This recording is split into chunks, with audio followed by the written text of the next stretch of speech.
Ang Israel ay kilala na nangunguna sa buong mundo pagdating sa husay cybersecurity. Ang Israel ay naglaan ng pondo na aabot sa $82 billion para sa cybersecurity industry. Ito ang dahilan kung bakit ang Israel ay tinaguri ang superpower pagdating sa cybersecurity. Sa mga di nakakaalam, isa kasi ang Israel sa madalas na target ng mga cyber attacks ng mga kalaban buwan-buwan, lalo na sa mga websites at data system ng gobyerno. Ang tawag sa pinaka-top secret na unit ng cybersecurity ng Israel, ito ay IDF 8200. Noong 2017, ang Israel Defense Forces o IDF Unit 8200 ay napigilan ng planong airstrike ng ISIS sa western country. Dahil dito, naaresto ang mga suspect at maraming inosente ang nailigtas. Napigilan din ng Israel ang ginawang cyber attack sa kanila ng Iran.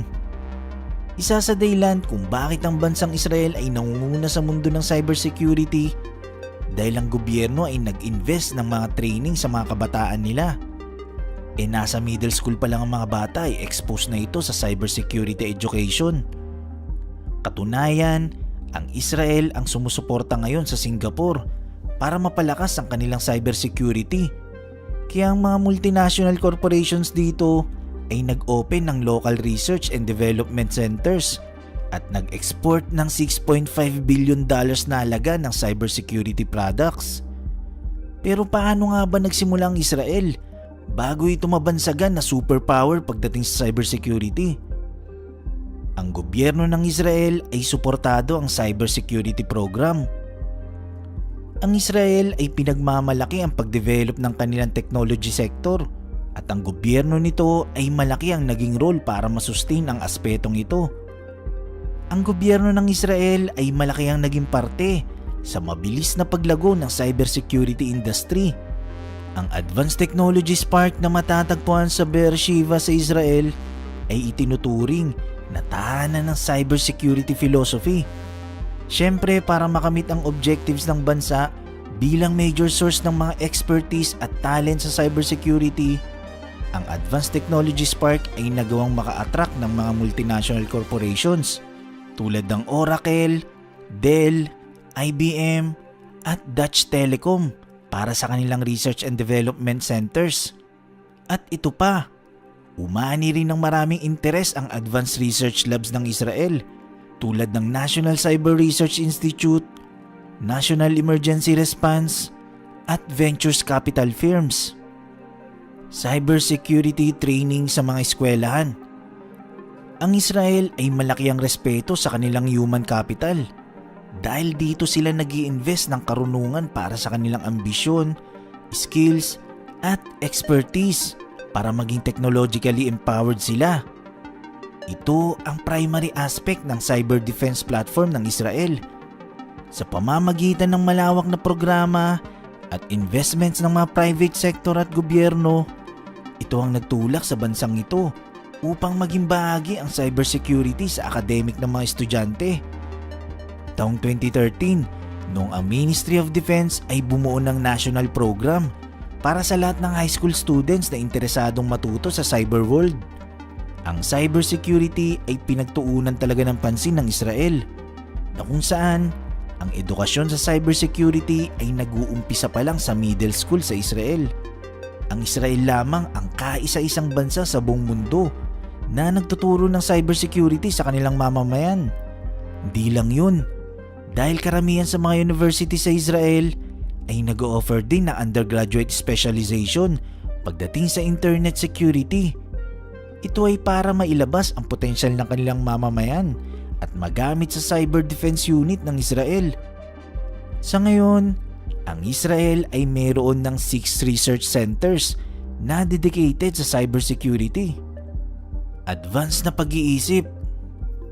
Dahil sa advanced na pag-iisip ng Israeli government sa mga posibleng mangyari o gawing atake sa kanila ng mga kalaban, ito ang nagatid sa kanila para makapag-develop ng napaka-advanced na cybersecurity.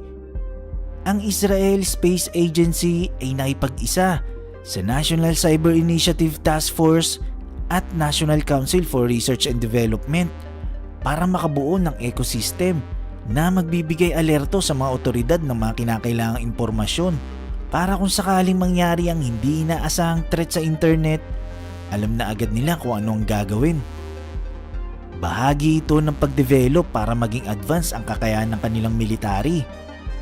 Since nung naitatag ang State of Israel noong 1948, ang primary focus ng Israel ay makapag-develop ng advanced military capabilities.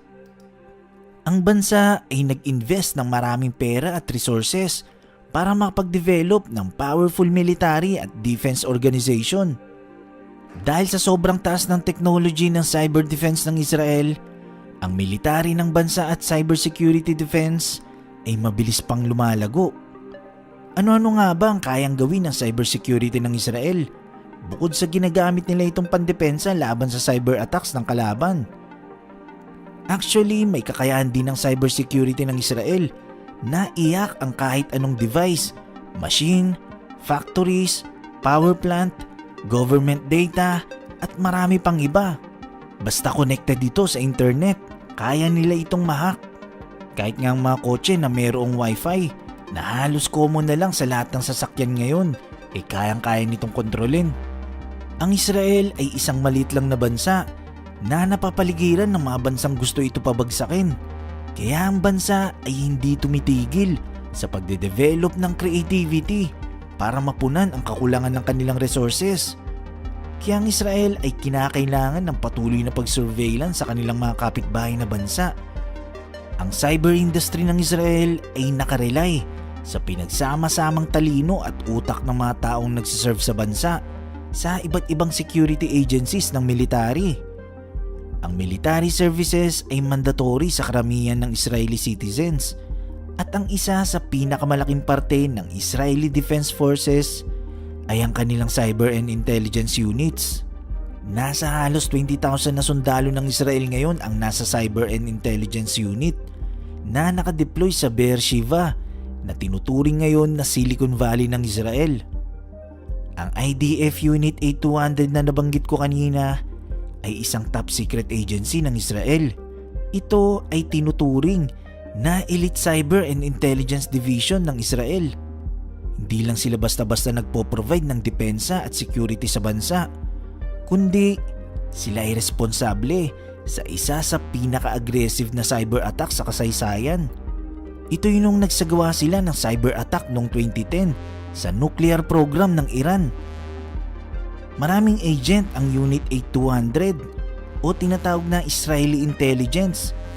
Karamihan sa mga agent na ito ay nasa iba't ibang lugar. Literally, nasa teritoryo ito ng mga Palestinians para mag-surveillance. Ito ang dahilan kung bakit alam ng Israeli Defense Forces kung nasaan ang headquarters ng matataas na opisyal ng Hamas at Jihad fighters, kung saan nakapwesto ang kanilang military, at kung saan ang eksaktong lokasyon ng kanilang ginawang tunnel na naging target ng Israel nung sumiklab ang palitan ng pagbomba nito sa Hamas ng Gaza. Ang Israel ay kilala na nangunguna sa buong mundo pagdating sa husay cybersecurity. Ang Israel ay naglaan ng pondo na aabot sa $82 billion para sa cybersecurity industry. Ito ang dahilan kung bakit ang Israel ay tinaguri ang superpower pagdating sa cybersecurity. Sa mga di nakakaalam, isa kasi ang Israel sa madalas na target ng mga cyber attacks ng mga kalaban buwan-buwan, lalo na sa mga websites at data system ng gobyerno. Ang tawag sa pinaka-top secret na unit ng cybersecurity ng Israel, ito ay IDF 8200. Noong 2017, ang Israel Defense Forces o IDF Unit 8200 ay napigilan ng planong airstrike ng ISIS sa western country. Dahil dito, naaresto ang mga suspect at maraming inosente ang nailigtas. Napigilan din ng Israel ang ginawang cyber attack sa kanila ng Iran. Isa sa dahilan kung bakit ang bansang Israel ay nangunguna sa mundo ng cybersecurity dahil ang gobyerno ay nag-invest ng mga training sa mga kabataan nila. Nasa middle school pa lang ang mga bata ay exposed na ito sa cybersecurity education. Katunayan, ang Israel ang sumusuporta ngayon sa Singapore para mapalakas ang kanilang cybersecurity. Kaya ang mga multinational corporations dito ay nag-open ng local research and development centers at nag-export ng $6.5 billion na halaga ng cybersecurity products. Pero paano nga ba nagsimula ang Israel bago ito mabansagan na superpower pagdating sa cybersecurity? Ang gobyerno ng Israel ay suportado ang cybersecurity program. Ang Israel ay pinagmamalaki ang pagdevelop ng kanilang technology sector at ang gobyerno nito ay malaki ang naging role para masustain ang aspetong ito. Ang gobyerno ng Israel ay malaki ang naging parte sa mabilis na paglago ng cybersecurity industry. Ang Advanced Technologies Park na matatagpuan sa Beersheba sa Israel ay itinuturing na tahanan ng cybersecurity philosophy. Siyempre, para makamit ang objectives ng bansa bilang major source ng mga expertise at talent sa cybersecurity, ang Advanced Technologies Park ay nagawang maka-attract ng mga multinational corporations tulad ng Oracle, Dell, IBM at Dutch Telecom para sa kanilang research and development centers. At ito pa, umani rin ng maraming interes ang advanced research labs ng Israel tulad ng National Cyber Research Institute, National Emergency Response at Ventures Capital firms. Cybersecurity training sa mga eskwelahan. Ang Israel ay malaki ang respeto sa kanilang human capital dahil dito sila nag-i-invest ng karunungan para sa kanilang ambisyon, skills at expertise para maging technologically empowered sila. Ito ang primary aspect ng cyber defense platform ng Israel. Sa pamamagitan ng malawak na programa at investments ng mga private sector at gobyerno, ito ang nagtulak sa bansang ito upang maging bahagi ang cybersecurity sa academic ng mga estudyante. Taong 2013, noong ang Ministry of Defense ay bumuo ng national program para sa lahat ng high school students na interesadong matuto sa cyber world. Ang cybersecurity ay pinagtuunan talaga ng pansin ng Israel, na kung saan ang edukasyon sa cybersecurity ay nag-uumpisa pa lang sa middle school sa Israel. Ang Israel lamang ang kaisa-isang bansa sa buong mundo na nagtuturo ng cybersecurity sa kanilang mamamayan.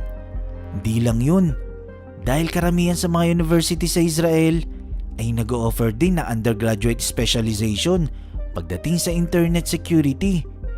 Ito ay para mailabas ang potensyal ng kanilang mamamayan at magamit sa cyber defense unit ng Israel. Sa ngayon, ang Israel ay mayroon ng 6 research centers na dedicated sa cybersecurity. Advanced na pag-iisip.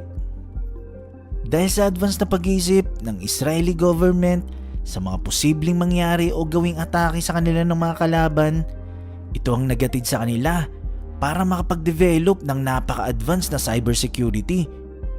Ang Israel Space Agency ay nakipag-isa sa National Cyber Initiative Task Force at National Council for Research and Development para makabuo ng ecosystem na magbibigay alerto sa mga otoridad ng mga kinakailangang impormasyon para kung sakaling mangyari ang hindi inaasahang threat sa internet, alam na agad nila kung ano ang gagawin.